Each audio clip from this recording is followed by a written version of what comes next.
In the gym of the new high school she is attending at Forks, one of the kids asks her, "Hey, aren't people from Arizona supposed to be tan?"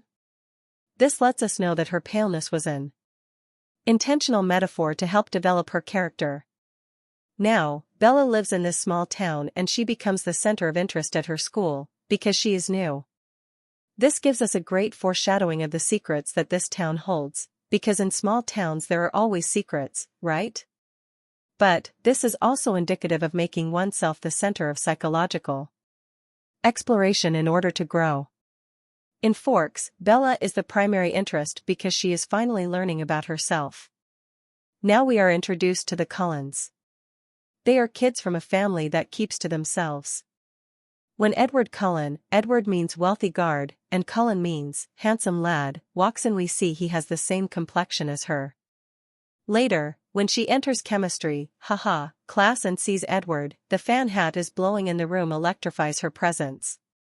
Edward is momentarily stunned by her hair whipping in the wind appearance, but quickly regains control of his emotions, which is symbolized by the papers on his desk that ruffle upwards from the oscillating fan and how he quickly subdues them back to flatness. In other words, he has feelings for her already but is pressing them down, just like the papers. The next metaphor I liked was when Bella and her father are at a local diner and sitting at a corner window, two windows that intersect into one view, much like her and her father, and they both simultaneously reach for the ketchup bottle, which says that yes, they are one, they are family, and they are connected forever. A man is next killed in a scene somewhat resembling the opening sequence. A predator, whose intentions we are unsure of, is after someone, and then the skies turn dark and sinister. This is signifying great danger is on the horizon, and is further emphasized by a cutscene of Bella slipping on the ice and her father rushing to help her up. But, since Edward has now become a no-show at school for 3 days, which leads us to suspect him as the killer, and she had tried talking with him to no avail at school that first day in chemistry class, we see she is on unbalanced psychological ground, which is what the slip on the ice means. However, it also reveals that her father is the one primarily looking after her safety at this point. Edward being gone for 3 days is important, for the number 3 is always a significant metaphor in mythologies. It usually represents a going away and a coming back transformed, Jesus in the ground for 3 days, Buddha's 3 temptations, etc. Indeed, this is what happens with Edward, who did not wish to speak with Bella before he left school but now comes back with a much more pleasant attitude towards her. He introduces himself to her and apologizes for his rudeness from days earlier. Of course, chemistry class, biology, is an obvious metaphor for what Edward and Bella are experiencing together, and this is where their first real conversation takes place. She mentions to him that she doesn't like the rain or any other cold, wet thing. This is an allusion to Edward, who was cold and rude to her when they first met. Later, as they talk in the hallway, she mentions that his eye color has changed from black to a golden brown. More color references here, as black means empty, confused, dark and loveless, and golden brown signifies a blooming of unheralded colors, like autumn. In this way, we know both of these characters are in love with each other. How so?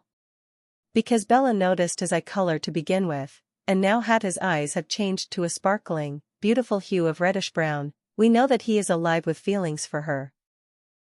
Is the role of protector changing now from her father to Edward? At night, Bella is having a dream, and when she opens her eyes to the dim, shadowy walls, she thinks she sees Edward in her room. But, when she reaches to turn on the light, he disappears. What is the significance of this scene? Well, Edward lives in the shadows, repressed desires, as indicated by how he pushed the papers down upon seeing Bella enter class. When she attempts to shine the light of truth on the situation in her room, he is gone. Thus, he is not yet ready to reveal his truths, whatever they may be, to her just yet. At a greenhouse while on a class field trip she slips and falls, and Edward catches her and helps her upright in the same way that her father had done for her on the ice, so, now we see he has definitely assumed the fatherly role of protecting her, like he is her god. She gets invited to the Push, a beach in La Push, Washington, which in reality is the center of the actual Quileute tribe. Bella meets up with Jacob again here, and we learn that the Cullens are not allowed on this Indian reservation because of an ancient myth that said an agreement had been reached between the Quileute tribe and the Cullens many hundreds of years earlier. We are not sure exactly what all this means at the time, but it is hinted at that the Quileutes descended from wolves. On her way home she is accosted by some unruly men, and Edward suddenly is there, and rescues her. While in his car heading back to Forks, they accidentally touch hands and she remarks how cold his skin is. When she asks him if he is some kind of superhero that is meant to protect her, he counters with the idea that he may be the enemy. She then comments that Edward wears a mask to keep himself away from himself. How many times have we felt like that about our own selves? This is one of my favorite metaphors from the film. He makes sure she gets something nutritious to eat in Forks, at the same diner she and her father visited days earlier. However, he orders no food for himself. It plays out in this scene as being highly considerate, empathic, and loving on his part to think of her needs and put them before his own. She begins to ask him questions which he is uncomfortable with. But she presses on and finds out he can read minds. In fact, he says he can read every mind in the diner except hers. When someone is important to us, we stop thinking we can read their minds and instead begin to listen and to focus on who they really are as a person. This scene is also a metaphor of the man, hunter, pursuing his prey, generally woman. He reads minds because they are all his potential victims. He doesn't read Belle's mind because he genuinely cares about her and she is not considered to be prey by him. Another attack happens and her father's best friend of 30 years is killed by an animal. The difference now is that Bella comforts her father. She is, in effect, growing up right before our eyes. Bella spends a lot of time on the internet looking up symptoms that she has seen from Edward, like the cold hands, the superhuman strength and the reading of minds, and long story short, discovers he is what we would refer to as a vampire. Now, this is where the movie Twilight really separates itself from other movies in two genres, the teen romantic film and the vampire/monster film. First, she finds herself alone with him in the woods. She tells him she knows he is a vampire. And he asks, "Are you afraid?" She responds, "No." He then takes her on his back to get out of the cloud bank so he can reveal to her what he looks like in the sunlight. He stands in the sun and opens his shirt, showing sparkling, diamond-like skin. He says it is the skin of a killer and that it is ugly, disgusting and shameful. She says it is beautiful. This means that only through the revealing of ourselves as we really are, self-disclosure, can we enrich the possibilities that lead to intimacy. But, this is also a much more complex scene, and as I mentioned in the opening paragraph of this article, this movie is about being human. It isn't about a vampire, rather, everything he describes about himself in this scene is exactly what we, as all humans are. 1. He says he is the most dangerous predator on the planet. This is the same for humans, is it not? 2. He wonders why life must survive only by killing. This is how all life survives, which is why I say the world can be seen as sorrowful. Even if you are a vegetarian, you can't take a step without killing some bug. We are all killers, and that is our reality. 3. He says he is strong. The machines built by humans are incredible. Just look at the tank or the hydrogen bomb. 4. He says he can't be outrun. No animal can outrun a human in a Porsche at top speed, or fly faster than the Concorde, the machines we built. But, she loves Edward regardless, and this is the beauty of the scene, and the beauty of our lives. Yes, life can be tough and terribly hard, but in the spaces of it all we can discover great love, higher ideals, friendship, spirituality, and more. This is also, by the way, why I often say that I am at play in the sorrow-filled gardens of a wonderfully complex, magical world. Edward says, "This is why we don't show ourselves in sunlight, people would know we are different." Bella responds, "You are beautiful." But Edward has a tough time seeing himself as beautiful. Like nearly all humans do, and he shakes his head. This is the skin of a killer, Belle. Indeed, this is exactly what it means to be human.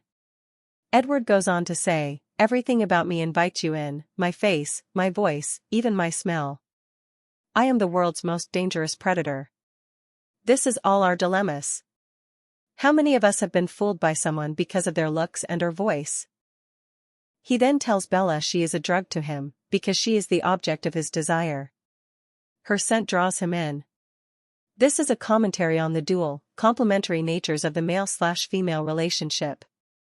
While Edward is powerful, strong and a protector over her, she as woman, has control over him.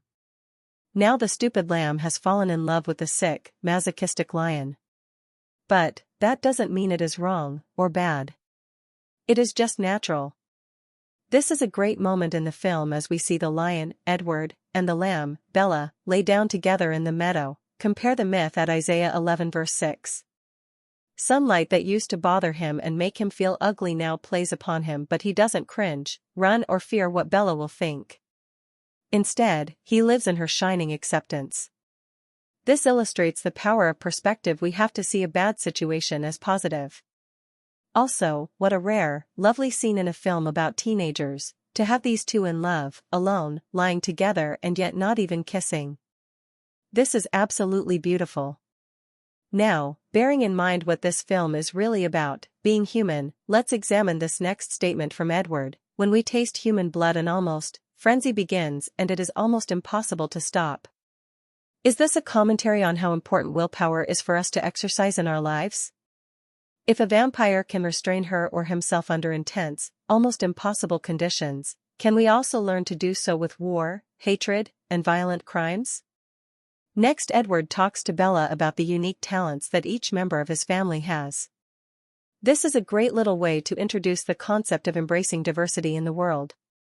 We all share different talents, but none are any more important than the other. As we later see, all members of the family work together by using their various talents to help protect Bella from an outside vampire attack.